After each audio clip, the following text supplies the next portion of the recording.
Seriously, the time is up. People are hip to this kind of stuff. I'm here tonight to blow the lid off it, to be the whistleblower. I'm sick and tired of the secrets and the lies. You know, look at him trying to come it up. It's hilarious, hilarious. Jim Carrey is slowly pulling back the curtain on Hollywood's darkest secrets. The ones people have whispered about for years but never dared to confirm. As the legendary star who walked away from Tinseltown's toxic circus sat down for a shocking interview with Jimmy Kimmel, leaving even Kimmel rattled as Carrey revealed one eye-opening truth after another about what really happens when the lights go out and the cameras stop rolling. So buckle up because this is going to be a wild ride.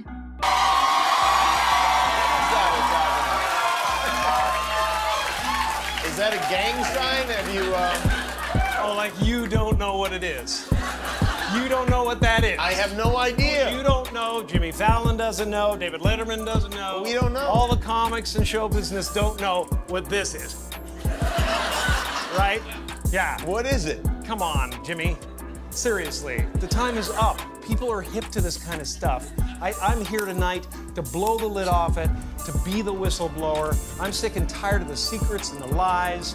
It is the secret symbol of the Illuminati, and you're a part of it, and it is the all-mocking tongue. You could practically see Jimmy Kimmel squirm in his chair as Jim Carrey dropped a bombshell, confirming what many of us have quietly suspected for years, that these so-called woke activists pretending to be comedians are all cut from the same cloth, part of the same echo chamber. And Carrey, ever the master of disguise, wrapped his revelations in layers of humor, almost to soften the blow or avoid the inevitable backlash. But beneath the laughs, the message was crystal clear. He wasn't just joking. He was exposing something real, and everyone watching could feel it. I want everybody to be in on the joke, man. You know what I mean? For years now, talk show hosts, people on television, people in sitcoms have been hired by the government to throw you off the track, to distract you, to make you laugh and stuff like that, make you happy and docile so you don't know what's really going on. You know, when they get out there in the woods in a circle naked and they decide these things. Jim Carrey's honesty here is nothing short of refreshing, because for the past decade, it has felt like every comedian, late-night host, and journalist has been reading from the same script, repeating the same tired chorus of politically correct talking points. And what once was comedy and entertainment has slowly turned into a lecture hall where laughing at the wrong joke can get you canceled. And it wasn't just the media. Our biggest corporations and household brands jumped on the bandwagon too, flaunting their woke credentials as if they were badges of honor while quietly abandoning common sense.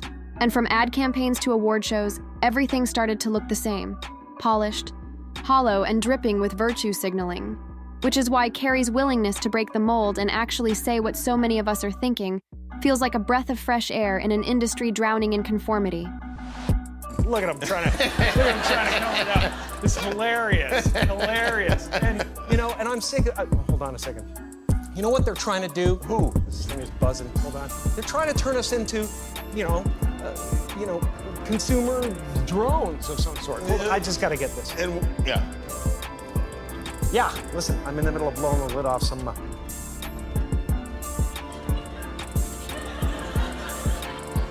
What happened? I'm sorry, Jimmy. I was temporarily interrupted by my iPhone 6 Plus. Beyond the endless chatter from comedians and TV hosts, even our gadgets became part of the grand distraction, pulling our attention away from the real issues unfolding around us. Because while the economy was crumbling and families struggled to make ends meet, we were glued to our screens, tearing each other apart over the latest social media outrage. And at the same time, the border crisis spiraled out of control. But the noise of online culture wars drowned out any serious conversation. Our country's international image took a nosedive. Allies began to doubt us, and rivals openly mocked us. Yet nobody seemed to care, as we were instead spoon-fed a steady diet of woke nonsense. A carefully packaged diversion to keep us bickering over pronouns and identity politics, rather than focusing on the urgent, tangible crisis right in front of us. Been good? You know, it's so beautiful. It really is, especially when I'm absent from it. Do you feel like you're separated from the rest of the world and what's going on? No, not separated at all. In fact, it's the exact opposite. You know, don't get me wrong, you know, Jim Carrey is a great character, and I was lucky to get the part. but I don't think of that as me anymore. You don't. Now, you might be tempted to dismiss all this as just comedy or some far-fetched conspiracy theory, but if you take a closer look at what has unfolded over the past decade and what is happening right now, you'll start to notice the same unmistakable pattern Carrey was hinting at, as he is essentially pointing out that Hollywood operates like a well-oiled machine, one that dangles fame, fortune, and influence in front of its stars, and in return, those celebrities are expected to play their role, push the agenda, and keep the narrative alive, making it a trade-off of success and visibility for obedience and compliance. And once they have served their purpose, they fade into the background while a fresh wave of actors, comedians, and influencers is rolled out to carry the torch. And Carrey wasn't just cracking jokes. He was shining a light on the cycle that keeps repeating. I used to be a guy who was experiencing the world, and now I feel like the world and the universe experiencing a God. I think we got a little been taste shift. of that just a moment ago. Yeah. Yeah. And does the beard have anything to do with that? Well, here's the thing, the beard, yes. Everywhere I go, people talk about the beard. They go, what are you doing? Why are you growing a beard? Why are you growing a beard? It's like, they can't really think about anything else. It's just not, cohesive. There's something different about me, and it's that damn beard. And wherever I show up, it becomes the story, Right. It's a bigger star than me at this point. Mm-hmm. And is that good? It has its own Twitter. It does? Yeah, it's really good. Yeah. Thank God it likes me. Fortunately, not every celebrity chose to play along with the machine, as a few sharp-eyed individuals recognized exactly what was happening. Seeing how this carefully orchestrated system wasn't just choking real art and authentic entertainment, but was quietly corroding the very fabric of the country. And rather than sell out, they decided to stand their ground, though the punishment was swift and brutal, with the same media that once praised them turning on them overnight, painting them as villains, outcasts, or dangerous voices, yet against all odds. They survived, and in many cases, thrived outside the system, like Joe Rogan, who built a massive following by refusing to censor himself, Gina Carano, who stood tall even after Disney cut her loose, Elon Musk, who openly challenges narratives while reshaping entire industries, or Rob Schneider, who uses his platform to call out hypocrisy, proving that the machine isn't invincible.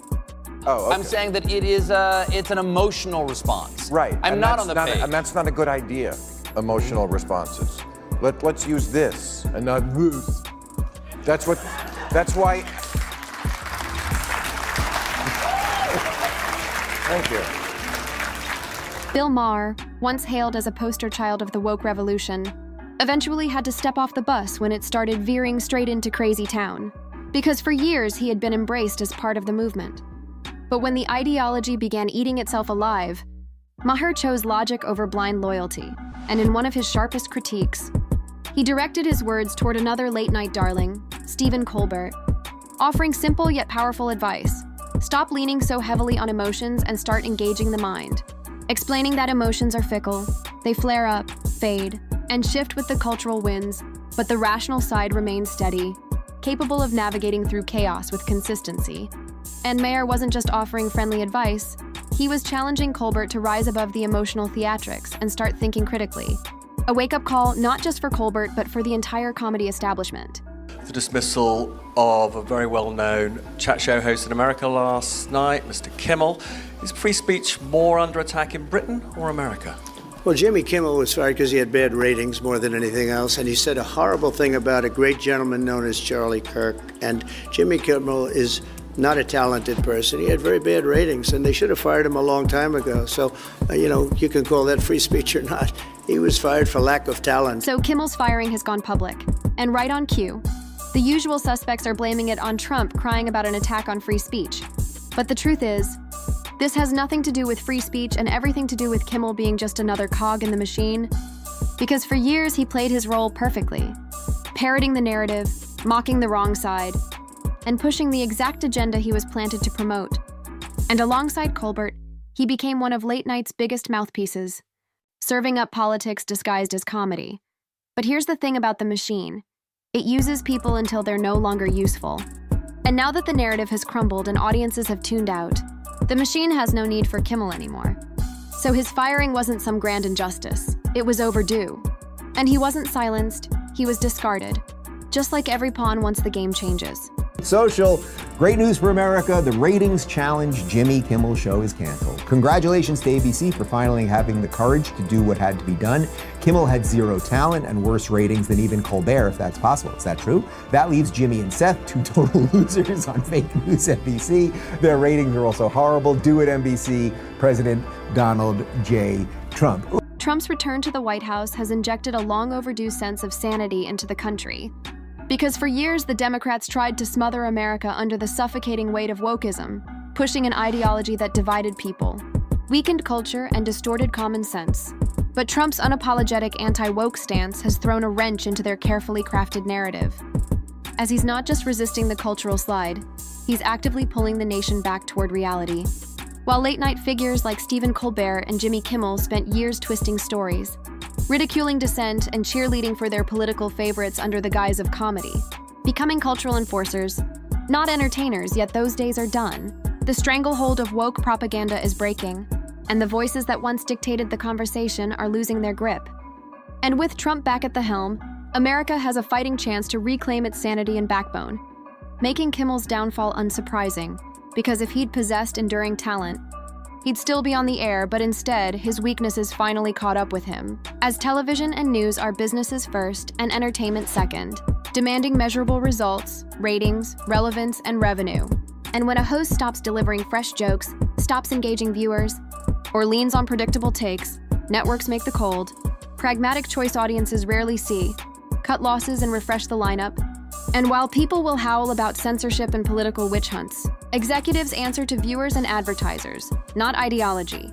So if Kimmel spent years parroting a script instead of evolving his craft, his removal is simply the market doing its job. Harsh, perhaps, but fair, and in commercial terms, absolutely.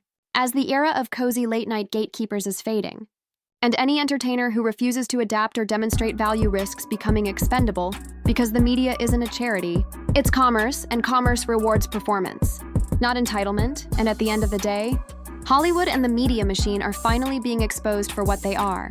Narrative factories that chew up talent and spit it out when it's no longer useful. And Carrey pulled back the curtain. Maher broke ranks. And now Kimmel is paying the price for being more puppet than performer. As the woke agenda crumbles and those who relied on it for fame and power are falling with it, the tide is turning, America is waking up. And this brings us to the end of today's video, so if you enjoyed it, hit the like button and subscribe to this channel for more videos like this. Thanks for watching, and I'll see you in the next one.